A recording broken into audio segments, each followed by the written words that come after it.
Hello everyone, कैसे हैं आप सभी। उम्मीद करता हूं सभी स्वस्थ होंगे, ठीक होंगे और आपकी पढ़ाई भी सुचारू रूप से चल रही होगी। प्यारे बच्चों, हिंदी नंबर 1 सीरीज के अंतर्गत इस सेशन में हम लोग पार्ट 19 देखेंगे, जिसमें हम लोग गुण स्वर संधि के बारे में पढ़ रहे थे। पार्ट 18 में हम लोगों ने गुण स्वर संधि का पहला नियम हम लोगों ने पढ़ा, ए वाला। आज हम लोग पढ़ेंगे और इसी सेशन में मैं उम्मीद करूंगा कि ये संधि फिनिश हो जाए, क्योंकि छोटे छोटे 2 नियम और हैं हमारे पास। बेटा, एक बात मुझे समझ में नहीं आ रही है। जब आप लोगों को पता है कि 16 अगस्त से श्रेष्ठा बैच लॉन्च हो चुका है, स्टार्ट हो चुका है बेटा, तो आप लोगों ने अभी तक इनरोल क्यों नहीं किया है?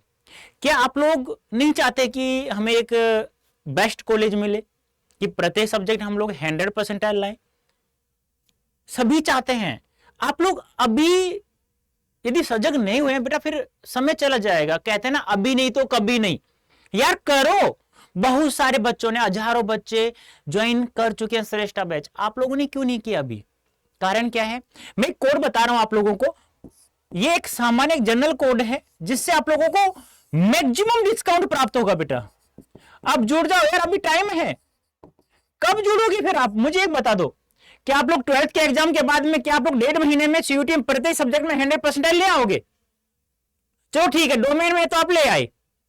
जीटी में, लैंग्वेज में क्या करोगे? जीटी छोटा सब्जेक्ट नहीं है, 3 बुकें, क्वांट की, रीजनिंग की और लैंग्वेज, सॉरी जीके, वो भी स्टैटिक जीके। प्लस में लैंग्वेज जो यहां पढ़ाया जाए क्लास 12th में तुम्हें, वो बिल्कुल भी नहीं आएगा यहां पे सीयूटी 2024 में। बिल्कुल अलग है बेटा। तो बेटा निवेदन है, अभी समय है, आ जाओ श्रेष्ठ बैच में श्रेष्ठ बनने के लिए। अभी नहीं आओगे तो फिर कभी नहीं, ये ध्यान रखना। समय निकल गया ना, फिर निकल जाएगा बेटा। मैं केवल समझा सकता हूं, बार बार रोजाना निवेदन कर सकता हूं कि बेटा समय है, पढ़ने का समय है, उसको पढ़ने में ही यूज करें। जिस दिन आप लोगों को कॉलेज मिल जाए अच्छे से, उस दिन आप मजे लेना यार। बहुत मजे करना, यूनिवर्सिटी में बहुत मजे लिए जाते हैं, अनेक प्रकार के मजे होते हैं। आनंद लो ना यार, लेकिन पढ़ाई अपने साथ अलग जगह पे रखते बेटा। तो पढ़ाई करो, जुड़ जाओ श्रेष्ठ बैच में। क्योंकि बताए ना, आपसे पूछा जाएगा श्रेष्ठ में मूल शब्द बताओ, तो क्या है? श्रेष्ठ है। और प्रत्यय क्या है? आज जुड़ा हुआ है। तो श्रेष्ठ बनना है तो श्रेष्ठ कोड लगाओ Y55 और मैक्सिमम डिस्काउंट प्राप्त करो। तो प्यारे बच्चों, हम लोग पढ़ रहे थे गुण स्वर संधि, जिसमें हम लोगों ने एक नियम तो पढ़ लिया था। पहला नियम क्या पढ़ा हम लोगों ने? कि ए या आ के साथ में किसका मेल किया हम लोगों ने? लघु या दीर्घ ई का मेल किया तो ए प्राप्त हुआ। ये तो हम लोगों ने नियम पढ़ लिया था। आज हम सेकंड नियम पढ़ेंगे। सेकंड नियम क्या है? ए या आ के साथ में किसका मेल करें बेटा? उ या दीर्घ उ का मेल करूं तो क्या प्राप्त होता है बेटा? ओ प्राप्त होता है। वही बात है, जो पहला नियम समझ में आ गया, दूसरा अपने आप समझ में आ जाएगा। यदि मैं ए के साथ में लघु उ का मेल करूंगा बेटा, तो भी ओ प्राप्त होगा। और यदि मैं ए के साथ में दीर्घ उ का मेल करूंगा, तब भी ओ प्राप्त होगा। और यदि मैं ए के साथ में दीर्घ उ का मेल करूंगा, आ के साथ में दीर्घ उ का मेल करूंगा, तब भी ओ प्राप्त होगा। और आ के साथ में यदि बेटा मैं लघु उ का मेल करूंगा, तब भी क्या प्राप्त होगा? ओ प्राप्त होगा। ये तो आप लोगों को बहुत अच्छे से पता होगा, क्योंकि मैंने बहुत बार बता दिया है। ओ की मात्रा, एक मात्रा और एक खड़ी पाई होती है, ये तो पता है ना आप लोगों को। मैंने बताया भी था कि किसी भी शब्द में एक मात्रा दिखाई दे, या एक मात्रा और एक डंडा यानी खड़ी पाई दिखाई देती है, तो वह शब्द लगभग लगभग हमारा गुण स्वर संधि का होता है। तो ये तो हम लोगों ने पढ़ लिया। अब इसके देखो कुछ उदाहरण, जैसे कि मान लो मैं बता देता हूं आप लोगों को, फिर हम लोग संधि विच्छेद तो बाद में कर लेंगे। जैसे हीमोपल आ गया, जैसे रक्तोत्पल आ गया, जैसे कि मान लो श्वेतोत्पल आ गया। देखो एक चीज और मैं बता दूं, यदि आप लोगों को हिंदी में हैंडराइटिंग सही करना है, थोड़ा टेढ़ा लिखने की कोशिश किया करो, थोड़ा टेढ़ा। देखो सीधा लिखोगे तो अच्छा तो आ जाएगा, मतलब बहुत कम बच्चों की हैंडराइटिंग शुद्ध सीधा लिखते हैं। जब थोड़ा सा अक्षरों को टेढ़ा कर दो, थोड़ा सा, बहुत अच्छी हैंडराइटिंग बन जाती है। ऐसे नहीं कि बिल्कुल टेढ़ा कर दो जैसे मैं लिख रहा हूं। ये तो क्या है कि एक स्टाइल भी होनी चाहिए ना, किसी चीज को लिखने में अच्छा लगना चाहिए बच्चों को, कि हाँ यार बहुत अच्छा शब्द लग रहा है मुझे। ठीक है, इस प्रकार से। ठीक है, तो थोड़ा सा कोशिश करो अपनी हैंडराइटिंग भी सुधारने की। ठीक है, हाँ, सूर्योदय हो गया, महोदय हो गया, ऐसे बहुत सारे शब्द हैं जिसको हम लोग ये कह सकते हैं कि ये शब्द गुण स्वर संधि के हैं। अब हम लोग नियम से देखते हैं। अब कल जो मैंने समझाया वो आप लोगों को समझ में आ गया, तो आप लोग यहां आराम से कर सकते हैं। जैसे कि मान लो शब्द है हमारे पास हीमोपल। अब देखो क्या हो जाएगा? एक उदाहरण है हिमधन उपल, एक है हिमधन उपल। हाँ, मैं सारे समझाऊंगा, जैसे उदाहरण देता है ना वैसे के वैसे दूंगा मैं। इसका मतलब समझ लो, पुनरुक्ति चिन्ह जो ऊपर लिखा हुआ जो का त्यों नीचे लिखा जाएगा। बताइए कौन सा सही होगा? तो यहां शुद्ध कौन सा होगा? ये क्यों गलत है वो समझो। देखो, हिमन क्या होता है? बर्फ। उपलन क्या होता है? पत्थर, बर्फ का पत्थर। उपल नहीं होता है ना, उपला होता है, कभी उपला भी आ जाए तो उपला भी नहीं होता। उपला क्या होता है? राजस्थानी भाषा की बात करूं तो भैंस का जो गोबर होता है, भैंस गाय का गोबर जो होता है उसे जो वैसे बना दिया जाता है, जिसे उपला भी बोलते हैं, उसे बहुत सारे छाने भी बोलते हैं, कंडे भी बोलते हैं, बहुत सारे शब्दों से उसे पुकारते हैं, ठीक है, वो होता है। तो बर्फ का पत्थर, ये तो पता होगा कि प्रथम शब्द का अंतिम वन, दूसरे शब्द का पहला वन, ये तो आप जोड़ सकते हो, कोई दिक्कत नहीं है इसमें, तो बना सकते हैं आप लोग ऐसे। जैसे आ गया रक्तोत्पल, रक्तोत्पल तो क्या होगा? संधि विच्छेद। ध्यान सुनना, रक्तधन, तो मैं शुद्ध शुद्ध ही लिख रहा हूं, ध्यान रखना। मैं यदि थोड़ा सा भी अशुद्ध लिखूंगा तो काफी बच्चों को क्या होता है, अशुद्ध ध्यान में रहता है, तो मैं अब शुद्ध लिखूंगा, ध्यान रखना। उत्पल यानी क्या होता है? कमल। रक्त यानी क्या होता है? यहां हम लोग लाल लेंगे, एक खून भी होता है लेकिन इस शब्द के अकॉर्डिंग हम लोग लाल कमल लेंगे, ना कि खून लाल लेंगे, ऐसा नहीं ले सकते हम, सॉरी खून कमल लेंगे। क्योंकि हिंदी में क्या होता है, प्रत्येक शब्द के साथ कोई दूसरा शब्द जुड़ता है तो उसके अर्थ में परिवर्तन हो जाता है। तो यहां क्या हो जाएगा? लाल खून। ये तो आप लोग कर सकते हो, यदि आप लोग ऐसा दे दे, रक्तधन उत्पल का शब्द बनाना है तो प्रथम शब्द का अंतिम और दूसरे का पहला जोड़ लेना, तो क्या बन जाएगा? ओ बन जाएगा, ठीक है, रक्तधन उत्पल हो जाएगा। ऐसे ही आप लोग मुझे श्वेतोत्पल का बना के बताओ। श्वेतोत्पल, श्वेतोत्पल, सॉरी,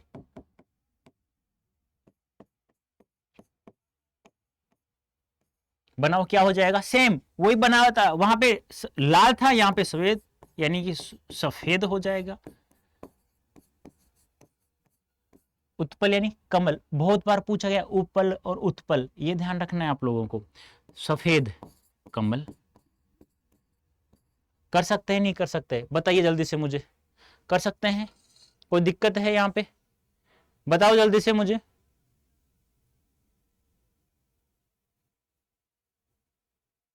कर सकते हैं बेटा? तो एक शब्द हो रहा है, बहुत अच्छा शब्द है, एग्जाम पूछा गया है, महोत्सव। बताओ क्या होगा? महदन उत्सव, ऑप्शन दे रहा हूं आप लोगों को, महादन उत्सव, बताओ इन दोनों में बता दो। देखो हिंदी में पहली बात ध्यान रखना है, मह कोई शब्द ही नहीं होता, कोई शब्द नहीं होता किसी भी प्रकार का। महा होता है महान है जो उत्सव, वहां होता है महोत्सव, ठीक है, ये नियम था हमारा दूसरा। उम्मीद करता हूं समझ में आ गया होगा। देखो, ए या आ के साथ मैंने ऊ या ऊ का मेल किया, ओ प्राप्त हुआ, ए के साथ में ऊ जोड़ेंगे या दीर्घ जोड़ेंगे तो ओ प्राप्त होगा। ये आप लोगों को समझ में आया, कुछ शब्द दिया मैंने और कुछ मैंने आप लोगों को उदाहरण समझा चुका हूं, ठीक है। अब तीसरा नियम और देख लीजिएगा क्योंकि इसे फिनिश ही कर लो। तीसरा नियम क्या है बेटा? ए या आ के साथ में किसका मेल करें? री ऋषि का मेल करें तो क्या प्राप्त होता है बेटा? अर प्राप्त होता है। अब ध्यान रख रहा है, रह से पहले स्वर आता है ना, तो जिसमें ए जुड़ा हुआ है ना उसके बाद वाले वर्ण के ऊपर इस प्रकार से चला जाता है रह, ठीक है। अब यहां क्या होता है कि ए के साथ में री ऋषि भी जोड़ते हैं ना बेटा, तब भी अर प्राप्त होता है, और यदि आ के साथ में भी री ऋषि जोड़ते हैं ना बेटा तब भी अरि ही प्राप्त होता है। ये आप लोगों को ध्यान में रखना है, नहीं पता है तो ट्रिक समझा रहा हूं वो ध्यान रखना है। जैसे मान लो आ गया महर्षि, ऐसे आएगा। अब मैंने बताया मह होता है महा होता है, मैं बता चुका हूं कि मह कोई शब्द नहीं होता, हिंदी में क्या होता है? महा होता है, ठीक है। अब ये रह ना, इसको री में बदल दो, बस सी का सी लिख दो। यदि तोड़ के देखें तो यहां देखो आ धन री, ठीक है, अर बन गया। अब आ चला गया तो मह बच गया, क्या बच गया? मह बच गया, शब्द बना रहे हैं हम लोग इससे। अब बच गया। अब री ऋषि को हमने रे को री में बदला ना, तो रे को री ऋषि को अपने बाद वाले वर्ण के ऊपर लगा दो, बस ये लो। समझना ध्यान से, एक बार वापस देखो, नियम भूल जाओ, भूल जाओ, बिल्कुल नियम भूल जाओ। देखो शब्द क्या आ गया, ये आ गया, आ गया। मैंने कहा पहला शब्द जो का तू लिख दो, लिख दिया, धन प्लस लगा दिया, ऊपर वाले रे को री में बदल दो, और आगे वाला वर्ण जो का तू लिख दो, ये दे दिया। ये बनाना हो तो पहला शब्द जो का तू लिखो, और री ऋषि को अपने से बाद वाले वर्ण के ऊपर रे में परिवर्तित कर दो, अपने से बाद वाले सी के ऊपर लगा दो। नियम भूल जाओ, कुछ शब्द ट्रिक से मैं समझा सकता हूं, लेकिन प्रत्येक शब्दों को समझाना इम्पॉसिबल है हिंदी में। आगे देखो, जैसे आ गया, ये दे दिया। अब इसको बदलो शब्द, मैंने कहा पहले शब्द को जो का त्यों लिखो। अब री है, अपने से बाद वाले, यानी री है, री के बाद कौन सा न के ऊपर रह के में परिवर्तित कर दो। ऐसा दे दिया। संधि विच्छेद करना हो तो पहले वाला शब्द जो का त्यों लिखो, रे को बदलो री में, और न का न लिख दो। कर सकते हो या नहीं कर सकते?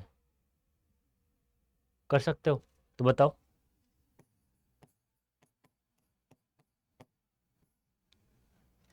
वर्ष ऋतु आ गया तो वर्षा हो गया, वर्ष होगा, वर्षा की ऋतु होती है, वर्ष का कोई ऋतु नहीं होता, सीधी सी बात है। आपके यहाँ ऑप्शन में एक वर्ष भी देगा, मत कर देना, ऋतु हमेशा वर्षा की होती है, वर्ष की ऋतु नहीं होती है।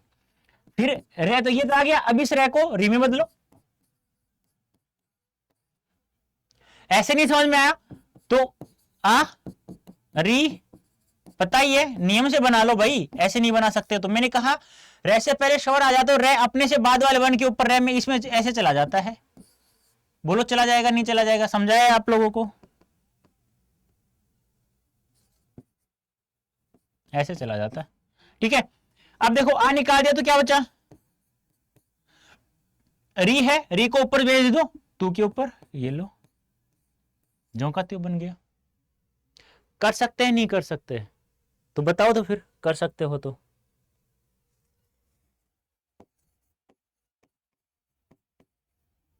क्या हो जाएगा? बता चुका शायद ये तो, है ना अभी। चलो ये बताइए,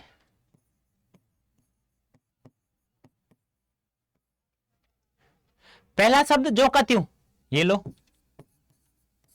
दूसरा रे को री में परिवर्तित कर दो। ऐसा बनाना हो, पहला शब्द जो का त्यों, री को अपने से बाद वाले के ऊपर रे में बदल दो, ये लो, गुण संधि समाप्त। कुछ उदाहरण दे रहा हूं, मुझे कमेंट बॉक्स में आंसर देना इनका।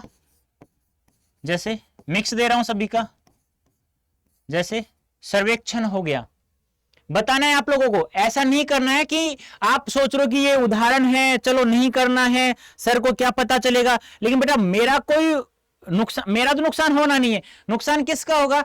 आप लोगों को। और यदि आप लोग चाहते हैं कि हम लोग अब की बार हिंदी लैंग्वेज में 200 में 200 नंबर प्राप्त करें, तो आप लोगों को इन उदाहरणों को मुझे कमेंट बॉक्स में बताना ही होगा, आंसर इनका बता दिया जिन जिन बच्चों ने, उसको मैं नोट कर लूंगा, नाम लिख लूंगा, और अंतिम समय में। और हाँ, पेड बैच अवश्य ज्वाइन होना है, क्योंकि पेड बैच के बिना आप लोग किसी भी सब्जेक्ट में, किसी का तो नहीं कह सकता, प्रत्येक सब्जेक्ट में 100% प्राप्त नहीं कर सकते बेटा। तो आप लोग ज्वाइन हो यार जल्दी से, क्योंकि हम आप लोगों का वेट करें, क्योंकि हजारों बच्चों ने पहले से ही ज्वाइन हो चुके हैं। तो आप लोग क्यों इतना देर कर रहे हो, मुझे समझ में ये नहीं आ रहा है।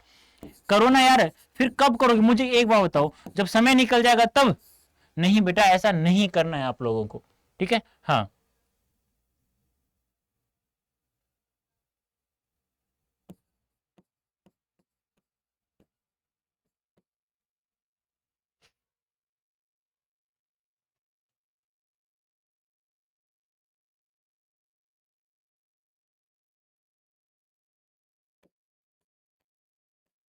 अब और भी उदाहरण चाहिए तो मैंने बताया था आप लोगों को, किसी भी क्लास की हिंदी व्याकरण बुक को, वहां जो भी शब्द हैं वो आप लोग गुण स्वर संधि के जितने भी है ना, सारे के सारे आप लोग कर सकते हो। देखो बेटा, जब तक आप लोग अभ्यास नहीं करोगे तब तक कुछ भी समझ में नहीं आएगा हिंदी व्याकरण में। कहते हैं ना, जब तक तोड़ेंगे नहीं जब तक छोड़ेंगे नहीं। तो आप लोगों को अभ्यास मेरा साथ देना है। अब छोटे छोटे पार्ट में आप लोगों को पूरी व्याकरण, पूरा काव्य शास्त्र, पूरा साहित्य पढ़ा रहा हूं यार, इससे ज्यादा इजी मैं नहीं कर सकता। आप लोग चाहते हैं कि आप लोग जितनी प्रॉब्लम्स हैं वो सब दूर हो जाएं, तो मैं बार बार आप लोगों को कह रहा हूं Y551 कोड यूज करके आप लोगों के लिए हमने श्रेष्ठा बैच लॉन्च कर दिया है। 16 अगस्त से स्टार्ट हो चुका है। अब मैं बार बार कहता हूं, यदि आप लोगों को श्रेष्ठ बनना है, श्रेष्ठ बनने के लिए आप लोगों को पता ही होगा, सीधी सी बात है, क्या क्या बात है सीधी सीधी, कि आप लोगों को श्रेष्ठ बनना है तो कुछ तो आप लोगों को कहते हैं ना कि कुछ तो समय देना ही होगा पढ़ाई करने में। और यहाँ तो जीटी और जो लैंग्वेज है वो आप लोगों की क्लास 12th में जो पढ़ाया जाएगा वो बिल्कुल भी नहीं आने वाला, यहाँ कुछ अलग ही आने वाला। वो सिलेबस इतना लेंथी है, हद से ज्यादा। तो बेटा ये कोड यूज करो और आ जाओ यार। कब समय बहुत ज्यादा धीरे धीरे नहीं निकल रहा, बहुत फास्ट दौड़ रहा है। ऐसे गूगल ओपन करना और यहाँ लिखना है अड्डा 24/7। क्या लिखना है? अड्डा 24/7। ऐसे गूगल ओपन करना, यहाँ लिखना है अड्डा 24/7। ठीक है, क्या बात है अभी? अड्डा 24/7 लिखेंगे, इंडिया लार्जेस्ट पहली साइट को सेलेक्ट कर लेंगे। फिर यहाँ जाना है आप लोगों को ऑल कोर्सेज में, उसके बाद अंडरग्रेड एंट्रेंस एग्जाम में, फिर जाना है सीयूईटी में। अब देखो यहाँ दो चीजें, एक तो ये महापैक है, इस महापैक का डिफरेंस क्या है वो मैं बता देता हूं, और जिस बैच का क्या, इन दोनों में क्या डिफरेंस है। कोई बैच हम लोग लॉन्च करते हैं उसमें और महापैक में। देखो यहाँ से आप लोगों को डोमेन सब्जेक्ट अपना सेलेक्ट करना है, कॉमर्स है, आर्ट्स है, साइंस है, तीन ही सब्जेक्ट होते हैं आप लोगों के डोमेन सब्जेक्ट। क्या तो आर्ट्स होगा या कॉमर्स होगा या आप लोगों का साइंस होगा। मैथ साइंस एक में आ जाता है साइंस में। ठीक है, जैसे कि मान लो कॉमर्स है, सेलेक्ट कर लिया। अब आप लोग ये श्रेष्ठा बैच जो लॉन्च किया है, इसकी एक फिक्स वैलिडिटी होती है कि जब तक हम लोग आप लोगों को कोर्स फिनिश नहीं कराएंगे तब तक इसकी फिक्स वैलिडिटी होगी, 3 महीना 4 महीना फिक्स है। तो जैसे ये जो इसमें ज्वाइन होना चाहते हैं आप लोग, आपका सब्जेक्ट यही है, ये नहीं है, कॉमर्स नहीं है, तो आप साइंस मैथ्स कहीं पे भी चले जाना। ठीक है, आपको मैंने बता दिया है। यहाँ कोड यूज करना है आप लोगों को। कोड क्या था मैंने बताया था, Y551। क्या कोड था? Y551। ठीक है, Y551। अब देखो यहाँ पे Y551। ठीक है, अप्लाई कर देना। और यहाँ देखो आप लोगों को जो बैच था 10,499 रुपए का जो बैच था वो 1,785 रुपए का आपको डिस्काउंट प्राप्त होने के बाद में 8700 रुपए का पड़ा। लेकिन वो भी डिस्काउंट कब मिला? जब आप लोगों ने ये कोड यूज किया है। एक सामान्य जनरल कोड है।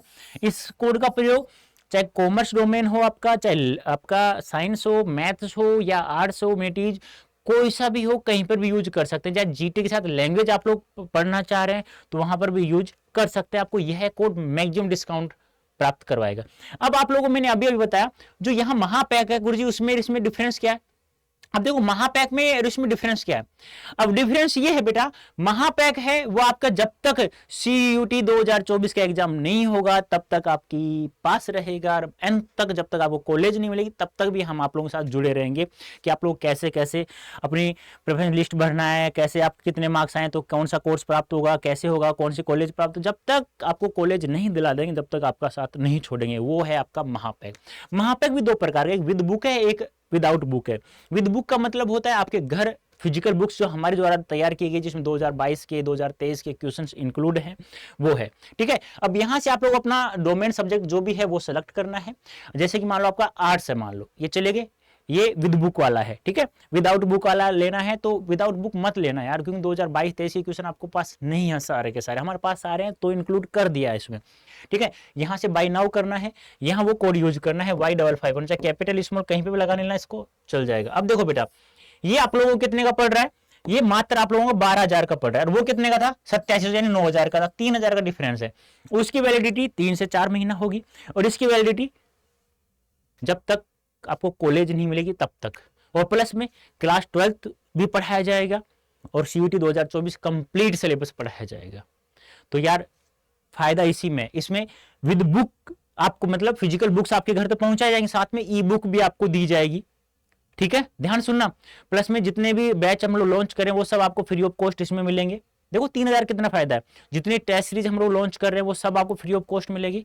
तो बेटा 3,000 रुपए में इतना सारा फायदा मिल रहा है, तो मुझे नहीं लगता कि आप लोग इस कोड की सहायता से आप लोग 2,482 रुपए का डिस्काउंट भी प्राप्त कर रहे हो। प्लस में आप लोगों के पास सीयूटी 2024 जब तक आपको कॉलेज नहीं दिलवा देंगे हम लोग तब तक आपका साथ छोड़ने वाले नहीं है। तो यार जल्दी से, बहुत सारे बच्चे महापैक में इनरोल हो चुके हैं और श्रेष्ठा बैच में भी। मैं चाहता हूं आप लोग श्रेष्ठा बैच में ना आकर के महापैक में महापैक से जुड़े 3,000 रुपए की तरफ मत देखो, क्योंकि ये आप लोगों के जीवन की पूंजी यही है यार। इस ईयर में जितना अच्छा पढ़ना चाहते हो, जितना अच्छा कॉलेज लेना चाहते हो ले लो, क्योंकि बाद में समय निकलने के बाद में आप लोग सोचो कि एग्जाम के बाद, 12th के एग्जाम के बाद हम लोग तैयारी करना सीखें, तो इम्पॉसिबल है। 1.5 महीने में कोई पहाड़ नहीं टूटने वाला। कहते हैं ना, बूंद बूंद से खड़ा पड़ता है। तो बूंद बूंद से अभी से धीरे धीरे धीरे जीटी लैंग्वेज को पढ़ेंगे। डोमेन तो चलो अलग अलग के समान है, ठीक है, कुछ ही एक टॉपिक अलग से है, वो तो आप लोग बाद में पढ़ लोगे 1.5 महीने में भी। लेकिन लैंग्वेज जीटी को कैसे पढ़ोगे, उसका बहुत सारा कोर्स है, चाहे हिंदी हो चाहे इंग्लिश हो, और दोनों लेना, हिंदी और इंग्लिश लैंग्वेज दोनों पढ़ना, क्योंकि जिसमें अच्छे मार्क्स आएंगे ना, आगे वही काउंट होगा आप लोगों का। और जीटी में 3 सब्जेक्ट हैं, रीजनिंग है, क्वांट है और जीके है, वो भी स्टैटिक जीके है। तो बेटा जल्दी से आ जाइए, महापैक से जुड़ जाइए, और मैं ज़्यादा कुछ नहीं कहूँगा। तो अभी के लिए इतना ही बेटा, धन्यवाद, थैंक यू सो मच।